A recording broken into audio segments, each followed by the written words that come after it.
মহল্লা, মসজিদ, মাদ্রাসা, ঈদগাহ, কবরস্থান, কোনো কথা নাই। এইসব মুসলমানকে এক করতে গেলে শুধু ডাইরেক্ট মুসলমান বললে হবে না। ওটাই বলছি আমি মুসলমানকে এক আপনাকে। করতে গেলে সমস্ত পীর সাহেবদেরকে এক হতে হবে, এটাই বলছি। সমস্ত পিতাদেরকে এক হতে হবে, সমস্ত আলেমদেরকে এক হতে হবে।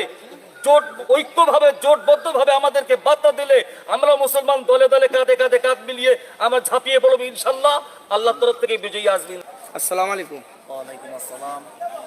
আমি এখন মুজাদ্দেদ জামান কুতুবে আলা দাদা হুজুর পীর কেবলা রহমতুল্লাহ আলাইহির দরবার থেকে আজকে তার দ্বিতীয় দিন দেখতে পাচ্ছি একাধিক আজকে ফুরফুরাস দরবারে লক্ষ লক্ষ মানুষের ঢল নেমেছে। তবুও দেখতে পাচ্ছি যারা যারা দোকান করেছে তাদের কিন্তু ঠিকভাবে বেচা কেনা হচ্ছে না। বলছে ভাই ভাড়াটা যে নিয়ে এসেছি, যে গাড়ি থেকে সে মালটা আমরা নিয়ে যেতে মানে সে তাদের কর্মচারীদের পয়সাই দিতে পারবো না। তো এখন দেখছি প্রচণ্ড মানুষের সমাগম, তার সাথে সাথে এটা রোজার মাস। তো আমি আপনাকে কিছু প্রশ্ন করতে চাই, সেটাকে আপনি কোন নজরে দেখছেন? দেখুন, সর্বপ্রথমে বলতে চাই এই যে দরবার, এই দরবার হলো পবিত্র দরবার, পবিত্র ফুরফুরা শরীফের জমিন, যার কারণ হলো মুজাদ্দেদ জামান দাদা হুজুর রহমাতুল্লাহ আলাইহি। তিনি সাধারণ আল্লাহর ওলি ছিলেন না, শুধু আলেম ছিলেন না, তিনি ছিলেন একজন মুজাদ্দেদ। সেই হিসাবে আজকে উলিল আমার পবিত্র কোরআন আল্লাহ বলেছেন এনাদের ইত্তেবা করতে হবে। আজকে দাদা হুজুর রহমাতুল্লাহ আলাইহি এই যে সালে সব মাহফিল আমাদের দেশে, আমাদের এলাকায়, আমাদের মাদ্রাসায় প্রচুর ওয়াজ মাহফিল হয়। আর এই যে ফুরফুরা শরীফের ইসালে সব মাহফিল এটা সম্পূর্ণ ভিন্ন। কেন? দাদা হুজুর রহমাতুল্লাহ আলাইহি এটা তিনি সামান্য বাতাসা নিয়ে শুরু করে দিয়েছিলেন, 250 বাতাসা নিয়ে তিনি শুরু করেছিলেন। আজকে লক্ষ লক্ষ লক্ষ লক্ষ মানুষ আসছে, কিয়ামত পর্যন্ত বহাল থাকবে ইনশাআল্লাহ। আল্লাহ পাকের দরবারে এটা কবুল হয়ে গেছে। আর দাদা হুজুর রহমাতুল্লাহ আলাইহি এই ইসালে সওয়াবের ব্যাপারে তিনি নিজ হাতে তিনি প্রতিষ্ঠা করে গেছেন এবং তিনি ওনার ভক্ত মোহাব্বত ভালোবাসা, এক কথা ইমানদার মুসলমানদেরকে তিনি নিজে দাওয়াত দিয়ে গেছেন। অতএব এখানে যদি আমরা আসি, যারাই আসেন প্রত্যেকেই অটোমেটিক্যাল দাদা হুজুর রহমাতুল্লাহ আলাইহির রুহানি দোয়া পেতে থাকবে ইনশাআল্লাহ।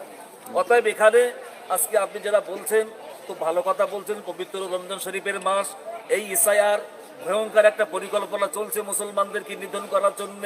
সব মিলিয়ে তাম পৃথিবী জুড়ে পুরো বেঈমান সব এক হয়ে গেছে।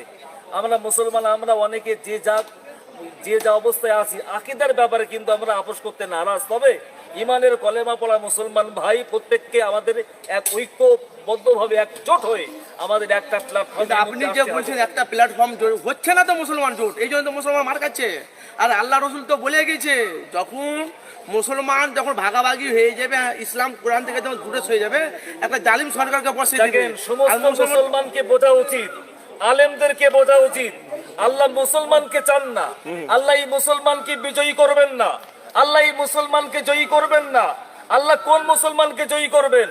ওয়ালা তাহিনু ওয়ালা তাহজানু ওয়া আনতুমুল আলাউনা ইন কুনতুম মুমিনিন। আল্লাহ বলছেন তোমাদের ভয় নেই, দুঃখ নেই, পেরেশানি নেই, টেনশন নেই, তোমরাই বিজয়ী হবে। সত্য হলো ইন কুনতুম মুমিনিন, তোমাদেরকে মুমিন মুসলমান হতে হবে। আজকে আমাদের আই কার্ডে মুসলমান, রেশন কার্ডে মুসলমান, খাদ্যের সুরক্ষা কার্ডে মুসলমান, এ মুসলমানকে আল্লাহ চান না। নাম কাস্তে মুসলমান হলে হবে না, হাকিকাতান মুসলমান হতে হবে, মুমিন হতে হবে। তবে আমাদের উপরে আল্লাহর রহমত নাজিল হবে, মুসলমান জয়ী হবে, আর না হলে মুসলমান ব্যর্থ হবে। এত ভয় পাচ্ছে কেন মুসলমানকে বিজেপি দল? যে ওরা জানে তো যে মুসলমানদের হয়তো হাতে তলোয়ার নেই, পিস্তল নেই, বন্দুক নেই, লাঠি নেই, মুসলমান সংখ্যায় কম হতে পারে, কিন্তু মুসলমানদের ভিতরে একটা জজবা রয়েছে, পাওয়ার রয়েছে। সেই পাওয়ারটি হলো ইমানি পাওয়ার। এই ইমানি পাওয়ারটাকে ওরা বেশি ভয় করে, কারণ ওরা তো ইতিহাস পড়ে, ওরা তো গুগলে সার্চ করে। আজকে যে তারিখে আপনারা আমার সাথে বাইট করছেন, কথা বলছি ফুরফুরা জমিনে, 17 তারিখে আমাদের বদরের যুদ্ধ জিহাদ হয়েছিল। এই বদরের মাঠে আমার নবী পাকের সৈন্য ছিল মাত্র 313 জন, আর বেঈমানদের ছিল 1000-এর বেশি। এই 313 জন সাহাবী 1350 সৈন্যের মোকাবিলা করে মুসলমানেরা ওদেরকে হটিয়ে হারিয়ে বিজয়ী লাভ করেছেন। মুসলমানদের উপযুক্ত বস্ত্র ছিল না, সাহাবীদের পেট ভর্তি খাদ্য ছিল না, উপযুক্ত তলোয়ার ছিল না, ওদের ছিল ঈমান বিল্লাহ, ঈমান বির রাসূল, জিহাদ ফি সাবিলিল্লাহ। এরই কারণে তারা এমন নারায়ে তাকবীর দিয়েছে, বেঈমানগুলো ভয়ে পালিয়ে আল্লাহ মুসলমানদেরকে বিজয়ী দিয়েছেন। সেই মুসলমান যদি আজকে আমরা হতে পারি, আমাদের মধ্যে ঈমান বিল্লাহ, ঈমান বির রাসূল, জিহাদ ফি সাবিলিল্লাহ যদি আমাদের মধ্যে থাকে, তাহলে অবশ্যই আমরাও এইভাবে সেই পথে যদি আমরা থাকতে পারি, কুনু মা'আস সাদিকিন, নিশ্চয়ই আল্লাহ আমাদের সাথী হবেন, সঙ্গী হবেন, কোনো বেঈমান আমাদেরকে পরাস্ত করতে পারবে না। ভাইজান আর শেষ কথা, লাস্ট বলেন।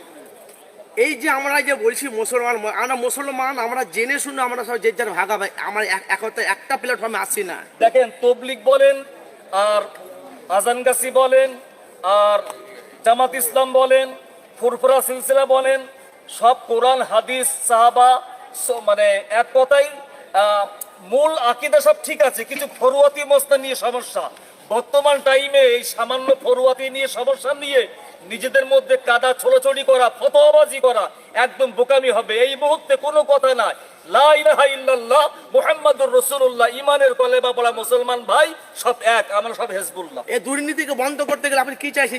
যে ইসলামের উপর যে বারবার টর্চার হচ্ছে, বারবার একাধিক দেখছি মুসলমানের উপর একাধিক দেখে তারা মুসলমান ওয়াকাফ, মসজিদ, মাদ্রাসা, ঈদগাহ, কবরস্থান, কোনো কথা নাই। এইসব মুসলমানকে এক করতে গেলে শুধু ডাইরেক্ট মুসলমান বললে হবে না। ওটাই বলছেন মুসলমানকে এক করতে গেলে সমস্ত পীর সাহেবদেরকে এক হতে হবে, এটাই বলছি। সমস্ত পীরজাদাদেরকে এক হতে হবে, সমস্ত আলেমদেরকে এক হতে হবে। ঐক্যভাবে জোটবদ্ধভাবে আমাদেরকে বার্তা দিলে আমরা মুসলমান দলে দলে কাঁধে কাঁধে কাঁধ মিলিয়ে আমরা ঝাঁপিয়ে পড়বো ইনশাল্লাহ। আল্লাহ তরফ থেকে বিজয়ী আসবে ইনশাল্লাহ। আপনার নাম কি? আমার নাম মোহাম্মদ আব্দুর রহমান, উত্তর বাগুন্ডি, বসিরহাট।